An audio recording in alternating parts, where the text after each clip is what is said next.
আমরা নামাজ পড়ি, রোজা রাখি, যাকাত দিই, এই সব ইবাদতের সঙ্গে কিন্তু আমার আল্লাহর কোনো সম্পর্ক নাই। কিন্তু আমরা একটা ইবাদত করি, আমল করি, সেই ইবাদতের সঙ্গে আমার আল্লাহর সম্পর্ক। এই যে আপনার চুপি চুপি দরুদ পড়ছেন না, আমরা যেমন রাসূলুল্লাহর উপরে দরুদ শরীফটা পড়ছি, আমার আল্লাহও কিন্তু রাসূলুল্লাহর উপরে দরুদ পড়েন। জোরে বলুন। 22 পারা খোলেন, আল্লাহ কোরআনে বলছে ইন্নাল্লাহা ওয়া মালাইকাতাহু ইউসাল্লুনা আলান নবী ইয়া আইয়ুহাল্লাযিনা আমানু সাল্লু আলাইহি ওয়া সাল্লিমু তাসলিমা। বাবাজি বিশ্বাস করেন, আমরা এখানে গুনাহগার বসে আছি, আমরা সব গুনাহগার। কেউ বলতে পারবে না আমি ঈমানদার, নাম কা ওয়াস্তা ঈমান এনেছি, এইটুকুই। কিন্তু বাবাজি বিশ্বাস করেন, আজকে আমরা যে জায়গায়, যে মাটি থেকে আমরা বসে দরুদ শরীফটা পড়ছি, হাদিস শরীফের মধ্যে আমি সেদিনকে পড়লাম, সামনে যতটা জায়গা আছে পৃথিবীতে, ডান দিকে যতটা জায়গা আছে পৃথিবীতে, বাদিকে যতটা জায়গা আছে পৃথিবীতে, পিছনে যতটা জায়গা আছে পৃথিবীতে, আমরা যখন দরুদটা পড়ি না, ওই দরুদটাকে আল্লাহ পুরো পৃথিবীটাকে ঘোরায়। পানির উপর দিয়ে যায়, পাহাড়ের উপর দিয়ে যায়, গাছের পাশ দিয়ে যায়। আর যখন আপনার মুখশ্রিত দরুদটা যখন যায়, ওই গাছ, ওই পানি, ওই পাথর আপনার জন্য দোয়া চায়। জোরে বলে। আমরা বুঝি না, আমরা বুঝি না, ওই জন্য মনে মনে ভাবি যে হয়তো মৌলী সাহেবরা, পীর সাহেবরা বা এরা শুধু দরুদ শরীফ পড়ায়, ভান্ডারে কিছু নাই, অনেক রকম ভাবে। আমি যেদিকে যাচ্ছি না, কিন্তু আমার বাবাজিরা, আল্লাহর কোরআন কি বলেছে যে বান্দা ওয়া হুয়া মাআকুম আইনামা কুনতুম, বান্দা তোমরা যেখানে, আমি আল্লাহ সেখানে। জোরে বলে। এই জোরে বলা যাবে না, আমরা যেখানে আমার আল্লাহ সেখানে। আবার আল্লাহ বলছেন ফাআইনামা তুআল্লু ফাসাম্মা ওয়াজহুল্লাহ, কোরআনে আল্লাহ বলছেন, আল্লাহ বলছে বান্দা তোমরা যখন ডান দিকে তাকাও, ওই ডান দিকে আমি আল্লাহ আছি।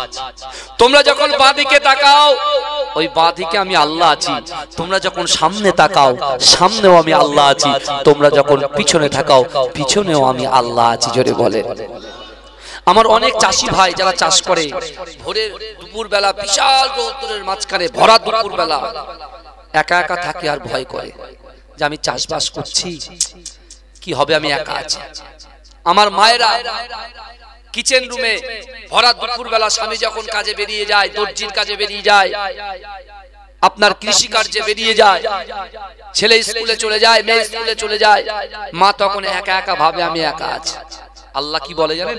আপনি যখন এই ভয়টা করেন আমি একা আছি, আল্লাহ বলে বোকা, আমার বিশ্ব নবী, হায়াতুন নবী, নূর নবী, ইমামুল আম্বিয়া, খাতামান নবীন, আমার দয়ার নবী মুস্তাফা উপরে আজ থেকে 1500 বছর আগে আমি যে কোরআনটা আমার রাসূলুল্লাহকে দিয়েছি, ওই কোরআনটা যদি তোরা পেড়ে এনে কোরআনের সাথে বন্ধুত্ব করতে পারতে, ভালোবাসতে পারতে, এবং ওই কোরআনটা খুলে যদি পড়তে পারতে, তোমার এই কথা মুখ দিয়ে বার হতো না। কারণ আমি আল্লাহ ওই ভরা দুপুর বেলা ও যে মাঠে তুমি কাজকর্ম করছো, যেখান থেকে আমি আল্লাহ তোমাকে রুজি দিই, বিশ্বাস করো তুমি একা নাও, তোমার সাথে আমি আল্লাহ আছি। জোরে বলে। দ্বিতীয় নম্বর, আমার মায়েদেরকে বলে, এ আমার বান্দে না, তুমি ঘরের ভিতরে রান্নাঘরে একা নও, তোমার কোরআনের সাথে কোনো সম্পর্ক নেই, বন্ধুত্ব নেই, ভালোবাসা নেই। হ্যাঁ, তুমি কোরআন খুলে একবারও দেখো না, পড়ার চেষ্টা করো না, বোঝার চেষ্টা করো না। মা তুমি চিন্তা করো না, বান্দি তুমি চিন্তা করো না, আমি আল্লাহ তোমার সাথে আছি। জোরে বলে। কিন্তু আমার ভাই জানেরা, বিশ্ব নবী রাসূল সাল্লাল্লাহু আলাইহি ওয়াসাল্লাম মক্কি জীবনে, আমার রাসূল নবুয়ত পাওয়ার পর 13 বছর মদিনা মক্কাতে ছিলেন। কত বছর ছিলেন? মক্কাতে ছিলেন। কিন্তু এই মক্কায় 13 বছর রাসূল সাল্লাল্লাহু আলাইহি ওয়াসাল্লাম যখন সর্বপ্রথমে আমার বিশ্ব নবী কোরআন নিয়ে হারামের পাশে তেলাওয়াত করছিলেন, তৎকালীন যুগে বড় নেতা আবু জেহেল, আবু লাহাব, উতবা, শাইবা, মুগিরা, খালিদ, আবু সুফিয়ান, এরা সকলে প্রথম দিনে কোরআন শুনে মুগ্ধ হয়ে, পুরো মক্কার জমিনে এমন কোন বাড়ি ছিল না, এমন কোন ছেলে ছিল না, যুবক ছিল না, যুবতী ছিল না, সকলে এসে রাসূলুল্লাহকে ঘিরে বসে বসে কোরআন তেলাওয়াত শুনেছিলেন। জোরে বলে। জোরে বলতে হবে বাবা। আমি এখানে এসে বসে আছি, আপনার পীরের আওলাদ, আপনারাও বসে আছেন, আপনাদের ইজ্জত সম্মান দুনিয়ার কোনো মানুষ দেয়নি, আল্লাহ দিয়েছে। আমরা তো নাম কামানোর জন্য, একটু সম্মানের জন্য মানুষের পিছন পিছন ঘুরি। যদি একটু চেয়ার পাই, যদি একটু আমার নাম হয়, কিন্তু অনেকে মনে করছে যার পয়সা আছে তারই দাম আছে, যার পয়সা না তার কিছুই নাই। এটা আপনার ভুল ধারণা। আপনি কোরআনের সাথে বন্ধুত্ব করেননি বলে আপনি এই চিন্তাটা করছেন। শোনেন, আমাদের রূহগুলো যখন আলমে আরওয়ায় ছিল, সেই সময় আল্লাহ পাক রব্বুল আলামিন লাউহ মাহফুজের ভিতরে কোরআনটা সংরক্ষণ করে রেখেছিল। এই যুবকেরা, ওই কোরআনে আল্লাহ বলছে, বান্দা আমি আল্লাহ তোমাদেরকে জানিয়ে দিলাম, কুল্লু বানি আদম খাত্তাউন, আদম সন্তান ভুল করে, কিন্তু আল্লাহ রাসূল সাল্লাল্লাহু আল্লাহর কোরআন বলছে ওয়ালাকাদ কাররামনা বানি আদম। আল্লাহ বলছে, বান্দা আমি আদম সন্তানকে ইজ্জত দিয়েছি, সম্মান দিয়েছি। জোরে বলেন। আমরা সম্মানের পিছনে ছুটছি, কিন্তু আমাদের কোরআনের সাথে সম্পর্ক নেই বলে আমরা বুঝতে পারিনি। এখন সম্পর্ক করেন, দেখবেন আল্লাহ বলছেন, তোমার যদি কাছে কুড়ি নেওয়া পয়সা না থাকে আর একজনের কাছে কোটি কোটি টাকা আছে, দুজনই আমি আল্লাহর কাছে সমান। জোরে বলে। আমরা শুধু আপ অ্যান্ড ডাউন করছি, ও ডাউনে আছে, ও আপে আছে। বুঝতে পারছেন না? যে আপে আছে তার পিছনে ঘুরে সবাই নষ্ট করছে। কিন্তু আমার দয়ার নবী মুস্তাফা জানে রহমত যখন কোরআন তেলাওয়াত শুরু করেছিলেন, সেই সময় আবু জেহেল বসে বসে ভাবছে যে আজকে যখন আব্দুল্লাহর বেটা মোহাম্মদ মুস্তাফা কোরআন তেলাওয়াত করছে, আর এই কোরআন শোনার জন্য আমার কাছে ততটা মানুষ আসতো না। আমি মক্কার একটা বড় লিডার, আমার থেকে বেশি মুহাম্মাদের কাছে গিয়ে হাজির হচ্ছে। তার মানে আমি বুঝতে পারছি আমার সময় শেষ হয়ে যাবে, আর আমার সময় শেষের দিকে এসে গেছে। অর্থাৎ আমি যদি এটাকে এখন থেকে না আটকাতে পারি, তাহলে লোক আমাকে আর নেতা বলে মানবে না, আমাকে কেউ উপঢৌকন দেবে না। বোঝা যাচ্ছে কথা? কিন্তু আমার বাবাজিরা, আল্লাহ কোরআনে একটা আয়াত ঘোষণা করেছেন, বিসমিল্লাহির রহমানির রহিম, আহাসিবান নাসু ওয়াইতরাকু আইয়াকুলু আমান্না ওহুম লা ইফতানুন। বাবাজি, কারোর অসুবিধা হচ্ছে না তো? ভালো ভালো। আল্লাহর কোরআন বলছে, বান্দা আহাসিবান নাসু ওয়াইতরাকু আইয়াকুলু আমান্না। আল্লাহ বলছে, ও বান্দা, ও বান্দি, তোমরা যারা ঈমান এনেছো, তোমরা কি মনে করো আমি আল্লাহ তোমাদেরকে ছেড়ে দেব? কে বলছে? আল্লাহ বলছে যে বান্দা তোমরা যারা ঈমান এনেছো, আমরা সবাই কলেমা পড়েছি, লা ইলাহা ইল্লাল্লাহ মুহাম্মাদুর রাসূলুল্লাহ, ঈমান এনেছি আমরা। তা আল্লাহ বলছে, তোমরা যারা ঈমান এনেছো, তোমরা কি মনে করো আমি আল্লাহ তোমাদেরকে ছেড়ে দেব? অহুম লা ইফতানুন, আমি আল্লাহ কি তোমাদের পরীক্ষা করব না?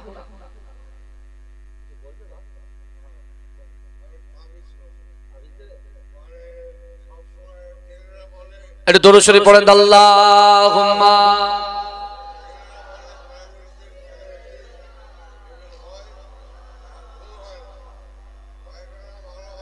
পরে বলছি, আপনি বসেন বসেন।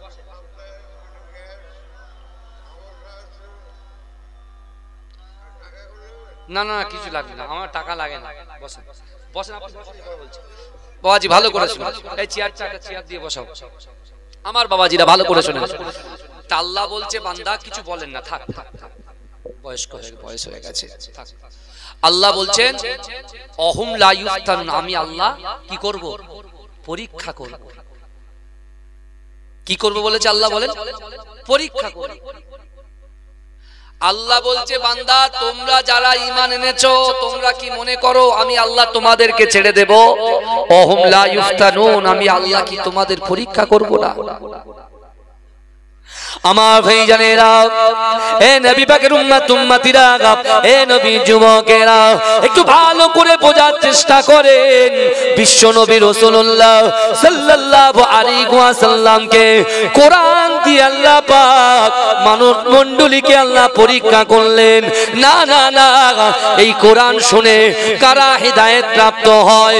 এ যুবকেরা, এ নবী পাকের উম্মত উম্মতিরা, আমার বিশ্ব নবী রাসূলুল্লাহ যখন কাবা শরীফের পাশে কোরআন তেলাওয়াত করলেন, আমার রাসূলুল্লাহর কোরআন শুনে হযরত আবু বকর সিদ্দিক রাদিয়াল্লাহু তাআলা আনহু আল্লাহর রাসূলের হাতে হাত দিয়ে কলেমা পড়ে মুসলমান হয়ে গেলেন। বলুন? আমি খুব সংক্ষেপে বলবো, বেশি বিস্তারিত বলবো না, কারণ টাইমটা আস্তে আস্তে অনেক এগিয়ে যাচ্ছে।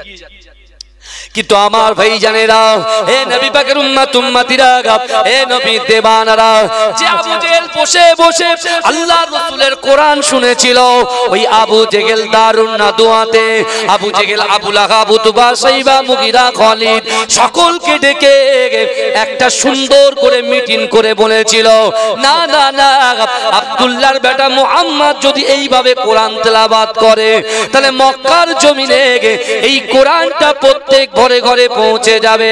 আমাদেরকে কেউ নেতা বলে মানবে না, আমাদেরকে উপঢৌকন দেবে না, আমরা মানুষের সঙ্গে আর জোর চুরি করতে পারবো না।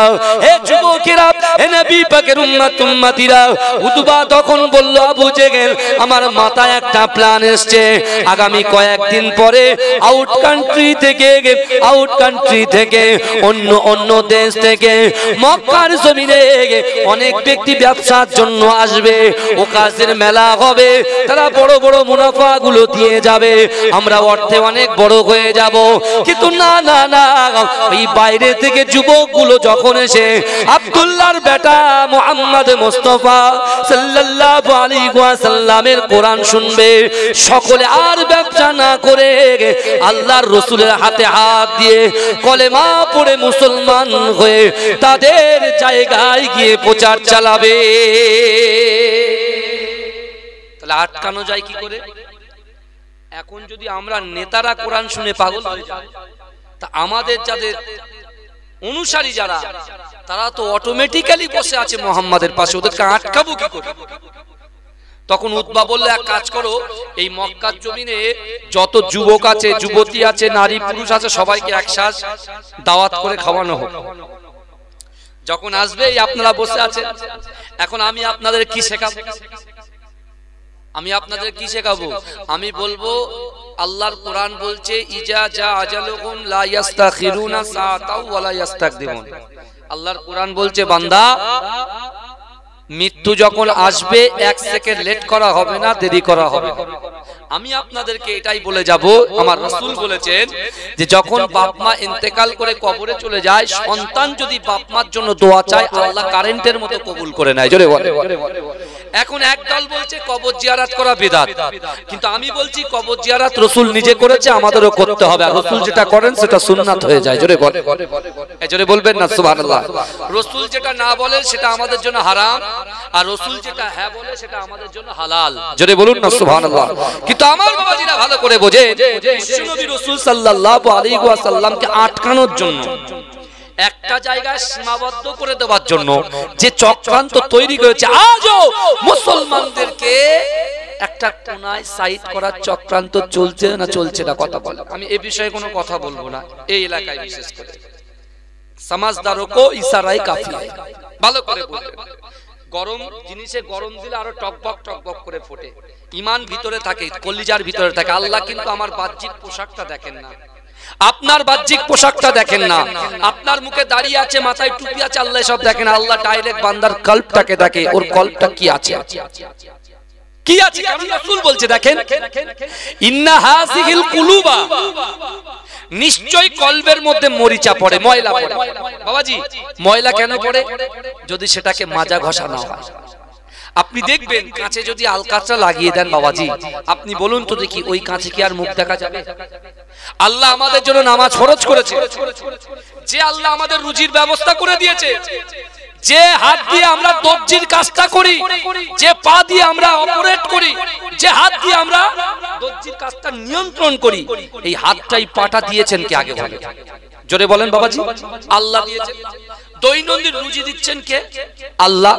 তাহলে সেই আল্লাহ রুজি দিচ্ছে, অর্থ দিয়েছে, সম্মান দিয়েছে, ইজ্জত দিয়েছে, যৌবন শক্তি দিয়েছে, সন্তান দিয়েছে, পুত্র দিয়েছে, বাপ মা দিয়েছে, আল্লাহ অক্সিজেন নেবার ক্ষমতা দিয়েছে। সবকিছু দেনেওয়ালার মালিক যদি আল্লাহ হয়, ওই আল্লাহর ইবাদত বান্দেগি আমরা কতক্ষণ ধরে করি? 24 ঘন্টার ভিতরে। আমরা তো মোবাইলে পড়ে থাকি, ফেসবুকে 4 ঘন্টা, হোয়াটসঅ্যাপে 4 ঘন্টা, 8 ঘন্টা, ইউটিউবে 4 ঘন্টা, 12 ঘন্টা, আর বাদ বাকিটা 8 ঘন্টা কি করি? কাজে ব্যস্ত থাকি। শেষের বেলায় হুজুর যদি ইমাম সাহেব যদি বলে ভাই নামাজ পড়েছো, আর হুজুর কি করব, ছেলে পিলেদের গালে তো তোমার খাবার তুলে দিতে হয় না, তুমি তো ঘুরে ঘুরে খাও, তোমার বোঝার দরকার নেই। ও তাই, তাহলে রাসূলুল্লাহর একটা হাদিস শুনিয়ে যাই, একটা হাদিস শুনিয়ে যাই বাবাজি। আমি কারো দুঃখ দিতে আসিনি, কষ্ট দিতে আসিনি, বিশ্বাস করেন আমি আপনাদের দিকে আঙুল তুলছি, তিনটা আঙুল রাকিবুল আজিজের দিকে আছে। কথা ঠিক না ভুল বলেন না বাবাজি? আল্লাহ রাসূল সাল্লাল্লাহু আলাইহি ওয়াসাল্লাম বলছেন, আল্লাহ রাসূলের সাহাবা হযরত আবু হুরায়রা রাদিয়াল্লাহু তাআলা আনহু থেকে হাদিসটা বর্ণিত। তিনি বলছেন যে বিশ্বনবী রাসূলুল্লাহ এমন একটা সময়ে ঘর থেকে বার হলেন যে সময়ে সাধারণত কেউ ওই সময়ে বার হন না। আল্লাহ রাসূল যখন বার হয়ে গেলেন, বার হওয়ার পরে দেখছেন আল্লাহর রাসূলের সাহাবা হযরত আবু বকর সিদ্দিক আর হযরতে ওমর ফারুক রাদিয়াল্লাহু তাআলা আনহু তারা মদিনার মসজিদের চৌকাঠে বসে আছে। আল্লাহ রাসূল এসে বলছে কি ব্যাপার আবু বকর, তোমরা এখন এই সময় এখানে?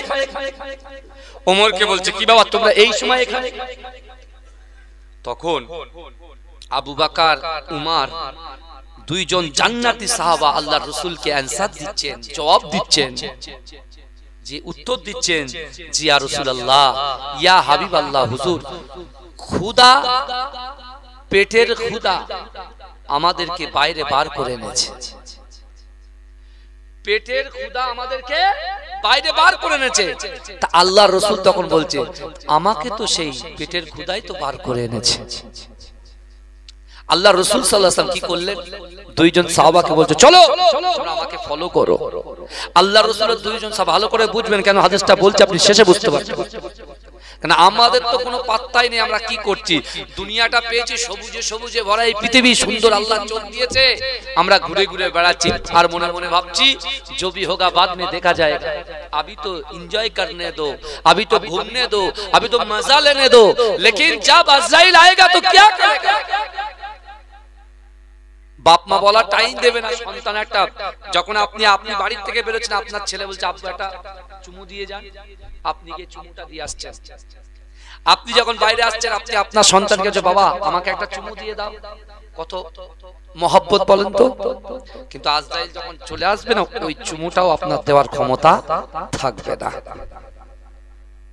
আমার বাবাজিরা ভাইরা, বিশ্বনবী রাসূল সাল্লাল্লাহু আলাইহি ওয়াসাল্লাম আবু বকর উমরকে নিয়ে গেলেন এক আনসারী সাহাবার বাড়ি। আর যে আনসারী সাহাবার বাড়িতে আছে রাসূলুল্লাহ সাল্লাল্লাহু আলাইহি ওয়াসাল্লামকে দেখে ওই আনসারী সাহাবার স্ত্রী দূর থেকে অর্থাৎ পর্দার ভিতর থেকে দেখছেন এবং আল্লাহর কাছে শুকরিয়া আদায় করছেন, সুবহানাল্লাহ বলছেন, আলহামদুলিল্লাহ বলছেন। আর আল্লাহকে বলছে আল্লাহ আমার বাড়িতে আপনি আমাদেরকে মেজবান বানিয়ে দিলেন, আর তিনজন জান্নাতীকে আর একজনকে যাকে সৃষ্টি না করলে কুল কায়নাত সৃষ্টি হতো না, সেই বিশ্ব নবীকে মেহমান বানিয়ে দিলেন। জোরে বলুন না সুবহানাল্লাহ। আমাদের বাড়িতে মেহমান আসলে আমরা একটু মুখচন টানি, মনে মনে হয় আর যাদের স্ত্রী আমার সব মা বোনরা ভালো, সারাদিন খাটাখাটনি করে, হ্যাঁ, কিন্তু বাবাজি আল্লাহর রাসূলের সাহাবাদের বাড়িতে যদি একটা রুটি থাকতো, যদি কোনো মেহমান আসতো, ওরা চাইতো আল্লাহর কাছে বলতো আল্লাহ আপনি আমার বাড়িতে মেহমান পাঠান, আমার বাড়িতে মেহমান পাঠান। কেন যে বাড়িতে মেহমান যাবে সেই বাড়ির রুচিটা আল্লাহ বৃদ্ধি করে দেবে। জোরে বলেন, বাড়িয়ে দেবে। জোরে বলবেন না সুবহানাল্লাহ। আল্লাহ বাড়িয়ে দেবে, রুচি বাড়িয়ে দেবে। আর যে বাড়িতে মেহমান যারা আশা করে না, আল্লাহ তাদেরকে রাস করে দেবে, অর্থাৎ কমিয়ে দেবে, রিজিকটাকে কমিয়ে দেবে। ভালো করে বুঝুন। আল্লাহ রাসূলের সাহাবা আনসারী সাহাবার স্ত্রীকে আল্লাহ রাসূল বলছেন আপনার স্বামী কোথায় গেল? বলছে ইয়া রাসূলুল্লাহ আমাদের জন্য কিছু খাবার ব্যবস্থা করতে গেল। জোরে বলে আল্লাহ রাসূল ওই সাহাবা ফিরে এসেছেন, ফিরে এসে একটা ছুরি নিয়েছেন, একটা ছুরি নিয়ে বেরোচ্ছেন। আল্লাহ রাসূলের কি ব্যাপার? বলে ইয়া রাসূলুল্লাহ আমি একটা বকরি জবাই করব। আল্লাহ রাসূল বলছে তুমি কিন্তু দুধওয়ালা বকরি জবাই করবে না। জোরে বলুন না সুবহানাল্লাহ। দুধওয়ালা বকরি জবাই করবে না। বলে ইয়া রাসূলুল্লাহ ঠিক আছে। উনি কি করলেন? একটা বকরি জবাই করলেন। বকরি জবাই করে রাসূলুল্লাহকে খেজুর এবং বকরি দিয়ে রাসূলুল্লাহকে মেহমানদারি করলেন। জোরে বলবেন না। আল্লাহ রাসূল সাল্লাল্লাহু আলাইহি ওয়াসাল্লাম খাওয়া দাওয়া করে রাসূলুল্লাহ ফিরছেন, ফিরে রাস্তার মাঝখানে এবারে হযরত আবু বকর হযরত ওমর হুজুরকে বলছে আবু বকর উমর তোমরা কিসের তাড়নায় বাইরে বেরিয়ে এসেছিলে? বলছে ইয়া রাসূলুল্লাহ ক্ষুধার তাড়নায় বেরিয়ে এসেছিলাম। আমার বাবাজিরা, এ নবী পাকের উম্মত উম্মতিরা, এ নবী দেবানারা, বিশ্ব নবী রাসূলুল্লাহ সাল্লাল্লাহু আলাইহি ওয়াসাল্লাম ওই সময় আবু বকর উমরকে লক্ষ্য করে বললেন, ও বাবা উমর, ও বাবা আবু বকর, তোমরা কি জানো খোদার তাড়নায় তোমাদেরকে ঘরের বাইরে যখন বের করেছে আর তোমরা যখন উদার ভরে খেলে আমার আনসারী সাহাবার বাড়িতে তোমরা যে লোকমাগুলো খেলে, কাল কিয়ামতের মাঠেতে, কাল হাসরের মাঠেতে আপনাদেরকে চুল চিরা হিসাব দিতে হবে। এ যুবকেরা, এ নবী পাকের উম্মত উম্মতিরা, আল্লাহ রাসূল আবু বকর উমরকে বলছে, না না না, আল্লাহ আমাদেরকে রুজি দিল, সেই আল্লাহর রুজি ভক্ষণ করে আল্লাহ পাক পরীক্ষা করবে। আহাসিবান নাসু আইতরাকু আইয়াকুলু আমান্না ওয়া হুম লা ইফতানুন। আমার আল্লাহ বলবে, বান্দা তোমরা যারা ঈমান এনেছো তোমরা কি মনে করো আমি আল্লাহ তোমাদেরকে ছেড়ে দেব? ওয়া হুম লা ইফতানুন, আমি আল্লাহ কি তোমাদের পরীক্ষা করব না? এ যুবকেরা, আল্লাহ রুজি দিয়ে পরীক্ষা করবে, আল্লাহ সন্তান দিয়ে পরীক্ষা করবে, আল্লাহ ইজ্জত দিয়ে পরীক্ষা করবে, আল্লাহ সম্মান দিয়ে পরীক্ষা করবে, আল্লাহ পাক পিতা মাতা দিয়ে পরীক্ষা করবে, আল্লাহ ব্যবসা দিয়ে পরীক্ষা করবে, একটা বাড়ির সঙ্গে আর একটা বাড়ি দিয়ে আল্লাহ পরীক্ষা করবে। এ যুবকেরা, আল্লাহ পাক অর্থ দিয়ে পরীক্ষা করবে। আমার আপনার নবী, দয়ার নবী জনাবে মুহাম্মদুর রাসূলুল্লাহ সাল্লাল্লাহু আলাইহি ওয়াসাল্লাম আবু বকর উমরকে বলল, তোমরা যে খাবারটা খেয়েছো আল্লাহর কাছে এই খাবারের হিসাব দিতে হবে। আমার ভাইজানেরা একটু ভালো করে বোঝার চেষ্টা করুন, আল্লাহ যাদেরকে আসমানের নিচে জমিনের উপরে জান্নাতের সার্টিফিকেট দিয়েছে তাদের কাছ থেকে যদি হিসাব নেওয়া হয়, আমাদের মতো গুনাহগার খাতাকার সিয়াকার আমরা কেমন করে হিসাব দেব চিন্তা করেন। এ যুবকেরা, আজকে আল্লাহ আমাদেরকে হাত দিয়েছে, আল্লাহ চোখ দিয়েছে, আল্লাহ জবান দিয়েছে, ইজ্জত দিয়েছে, সম্মান দিয়েছে। এ যুবকেরা, আমরা মোবাইলে টাইম দিতে পারছি, ফেসবুকে টাইম দিতে পারছি, অ্যান্ড্রয়েড সেটে টাইম দিতে পারছি।